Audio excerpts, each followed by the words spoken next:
डीजेचा दणदणाट नको, पारंपरिक वाद्यांचा गजर हवा, फलटणकरांनी दिला स्पष्ट कौल. पोलिसांच्या भूमिकेकडे सर्वांचं लक्ष.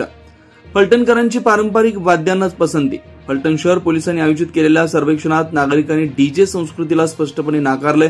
तब्बल 81.6% नागरिकांनी गणेशोत्सव डीजेच्या कर्णकर्कश आवाजाऐवजी ढोल ताशा आणि इतर पारंपरिक वाद्यांच्या गजरालाच आपली पहिली पसंती दिली आहे. सर्वेक्षणाला नागरिकांचा उत्स्फूर्त प्रतिसाद. या सर्वेक्षणात एकूण 889 नागरिकांनी सहभाग घेतला, ज्यापैकी 92% नागरिक फलटण शहर पोलीस स्टेशनच्या हद्दीतील रहिवासी आहेत. विशेष म्हणजे यात सर्वाधिक 63% सहभाग 26 ते 45 वयोगटातील नागरिकांचा आहे, ज्यामुळे हा केवळ ज्येष्ठ नागरिकांचाच नाही तर तरुण पिढीचाही विचार असल्याचं स्पष्ट होत आहे. उत्सवासाठी डीजे अनावश्यक.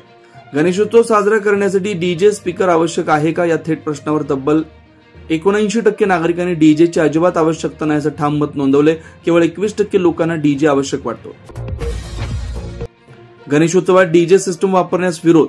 डीजे आवश्यक नाही, मग तो वापरावा का यावरही नागरिकांची भूमिका स्पष्ट आहे. सर्वेक्षणातील 74% नागरिकांनी गणेशोत्सवामध्ये डीजे स्पीकर सिस्टमचा वापरच करू नये असं स्पष्टपणे सांगितलंय. डीजेच्या आवाजाचे आरोग्यावर गंभीर परिणाम. डीजेच्या मोठ्या आवाजामुळे चिडचिड होणं, झोपेवर परिणाम होणं आणि कानांना इजा होण्यासारखे गंभीर शारीरिक त्रास होतात. याची 90% नागरिकांना पूर्ण कल्पना. यावरून आरोग्याविषयीची जागरूकता दिसून येते. डीजे म्हणजे ध्वनी प्रदूषण. नागरिकांची स्वीकृती.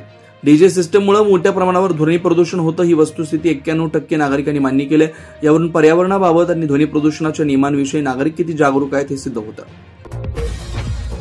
केवळ कानांनाच नव्हे तर घरांनाही धोका. डीजेच्या तीव्र कंपनामुळे जुन्या घरांना आणि इमारतींना धोका निर्माण होऊ शकतो हे 80% नागरिकांना माहिती आहे. हा केवळ आवाजाचा नाही तर मालमत्तेच्या सुरक्षेचाही प्रश्न असल्याचं नागरिक मानतात. रुग्ण आणि रहिवाशांच्या त्रासाची जाणीव. उत्सवाच्या मिरवणुकीत वाजणाऱ्या डीजेच्या प्रचंड आवाजामुळे परिसरातील रुग्ण, वृद्ध आणि लहान मुलांना प्रचंड त्रास होतो. याची जाणीव तब्बल 92% नागरिकांना आहे. ही सामाजिक संवेदनशीलता कौतुकास्पद आहे. नियम मोडल्यास कठोर कारवाईची मागणी. आवाजाच्या मर्यादेचं उल्लंघन करणाऱ्यांवर काय कारवाई करावी यावर बहुसंख्य नागरिक कठोर भूमिकेत आहेत. 56% नागरिकांनी डीजे जप्त करून गुन्हा दाखल करावा अशी मागणी केली, तर एकूण 90% नागरिकांनी कोणत्या ना कोणत्या प्रकारची कायदेशीर कारवाई झाली पाहिजे असा आग्रह धरलाय. पोलिसांकडून आता ठोस भूमिकेची अपेक्षा.